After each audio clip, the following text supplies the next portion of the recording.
In recent years, I've noticed a change in regards to pop music and its consumption in the mainstream. That being the importance of the album. Now, of course, for the longest time, the album was the ultimate expression of an artist's vision, and that has continued. But, however, with the rise of sites like Napster and LimeWire in the early 2000s, I'm Napster, and I'm gonna set you on fire. It became so much simpler to listen to just the songs you already knew you liked. This mentality definitely made its way into the streaming age. In fact, some of the biggest artists of the late 2000s and early 2010s would barely even crack the album charts and wouldn't form a discussion at all once their new album was released. And quality-wise, a lot of pop albums from this time felt more like a collection of decent manufactured singles with one or two less thought through tracks that were thrown on there because the label didn't really think people would care much about them, but filled time. However, at some point people seemed to realise they had access to virtually every new album day one for just $10 a month. And so, discussion in pop stars now seems to include more of their full-length efforts as opposed to just their latest chart-topping singles. A great recent example of an album that has completely dominated the pop culture discussion would be Taylor Swift's latest Folklore, which I already did a video on, so you should check that out if you haven't already.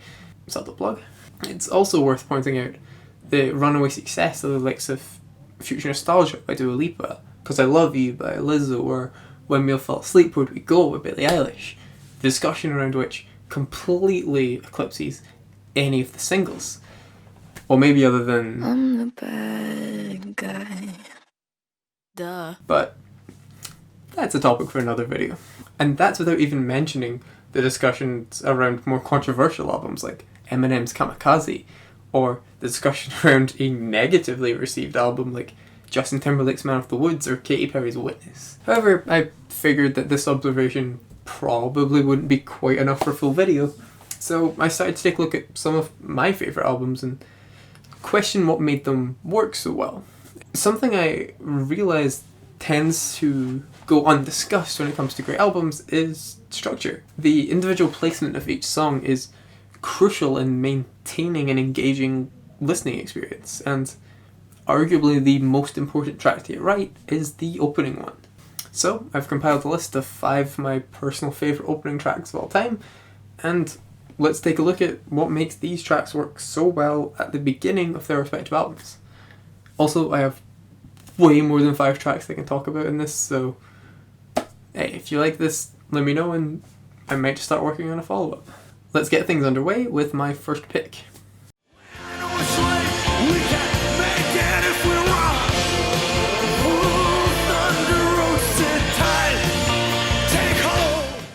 Born to Run is one of Bruce Springsteen's most iconic albums.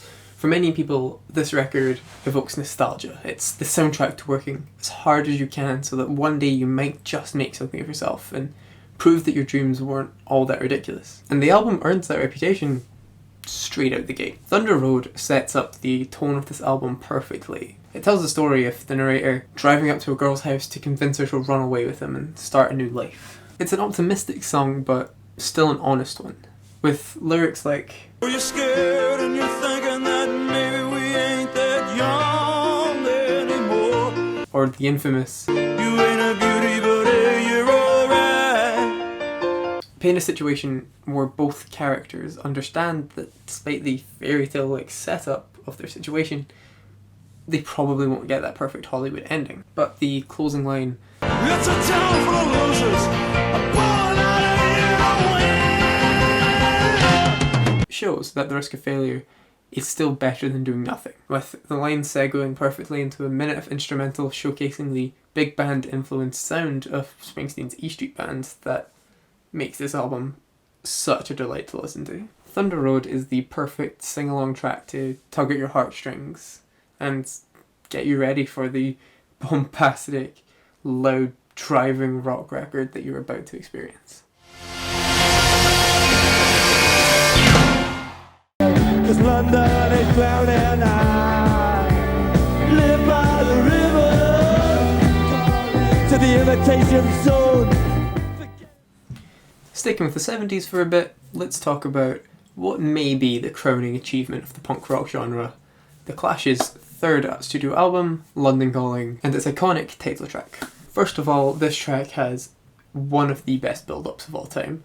The simple but harsh chord progression matched with those ever-increasing drums set a new listener up for something explosive. However, the track itself holds off on fully delivering the carnage that the album's cover might suggest. After all, this is a double album, and with 18 tracks left to go, The Clash know better than to give away their hand straight away. Instead, they opt to create a dark and menacing atmosphere with that persistent heavy bassline and straight up apocalyptic lyrics. Anyone going into this album expecting another generic, loud, throwaway 70s punk album should realise their mistake once they hear Mick Jones singing about the end of the world while the rest of the band holds back playing these insanely tight riffs. The song is simple, but not in a way that denotes a lack of creativity or talent on part of the band, rather in a way that shows that this band doesn't need to show off to make a great song. But just hold on a bit and you might find more of what you were expecting. Just a little down the line. I never felt so much Speaking of simple, let's go! Hey, oh! Let's go! Hey, oh! Let's go! Hey, oh! Let's go! now, if The Clash were subverting punk expectations, those expectations had to come from somewhere. Ladies and gentlemen, I present you with the blueprint for all things punk rock. The Ramones' 1976 self-titled debut. This album can be summed up in one word: energy. The songs on this album have an average of 3 to 4 chords, nothing goes over 3 minutes, and they all only have a handful of real lyrics. If by any other band, this album would have been disregarded by critics and never discussed again, but the Ramones knew how to turn their half-finished ramblings into great rock and roll. A mentality that is summed up by the opening seconds of the opening track of the album with the iconic Hey, oh! Let's go! Blitzkrieg Bop is not only the perfect opening to this album, but to the punk genre as a whole. It's loud, it's short, it's vaguely political without ever feeling pretentious, and it's so much fun to shout along with. The rest of the album never loses its energy until it inevitably stops dead after Joey yells his final "Today Your Love, Tomorrow the World" at the end of the 13th track, and the listener is left completely breathless. Let's go! Let's get out of the 70s for a little bit, shall we, and into the strange world of the Beastie Boys. You don't stop! Oh, when you can!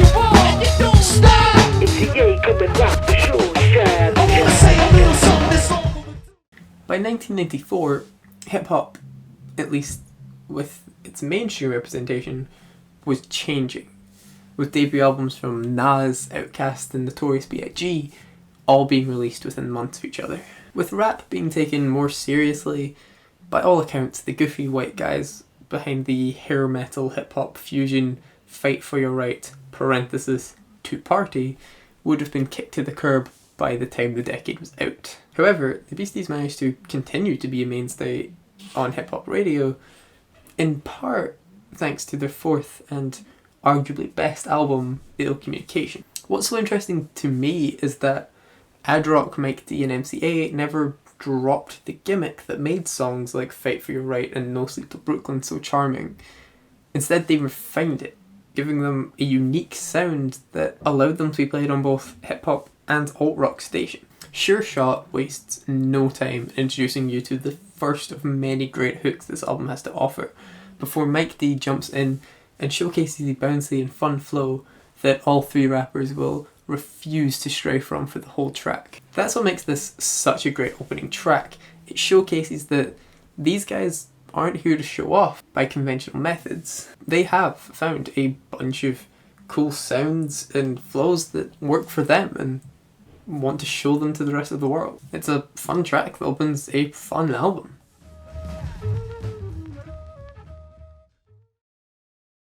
Got a devil's haircut in my mind. Got a devil's haircut in my mind. Got a devil's haircut. Full disclosure, Odalie by Beck is my all-time favourite album. Seriously, if you want a constantly engaging and challenging listening experience that still manages to stay fairly up-tempo and doesn't take itself too seriously when it doesn't have to, then you have to check out this album if you haven't already. It is so good. Full disclosure again, my favourite track on Odalie is Devil's Haircut, so it was inevitable it was going to be in this video. All that said, it certainly earns its place on this list. Beck is a weird guy, and Odalie is a weird album, so what better place to start than with a track whose title even Beck doesn't fully understand? Like when I wrote Devil's Haircut, I was feeling really... What's that song about? You also want to win people over who aren't quite ready for the weirdness of the album just yet, however. And Beck's got a neat little trick up his sleeve for that one. You see, Beck broke into the mainstream back in 1994 with his single Loser. A acoustic guitar driven slacker rock song about feeling like, well, a loser. Devil's Haircut starts with a similar if not more polished riff.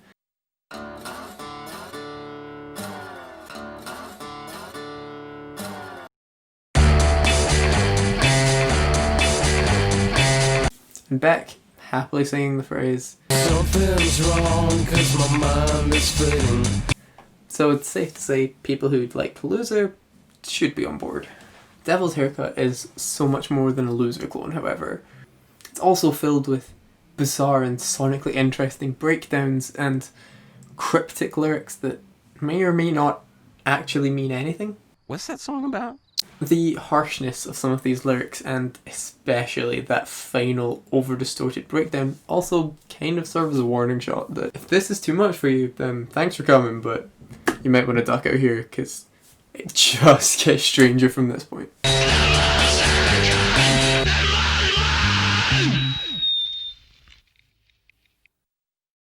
Well, there you have it. Those are 5 of my personal favourite album openers of all time.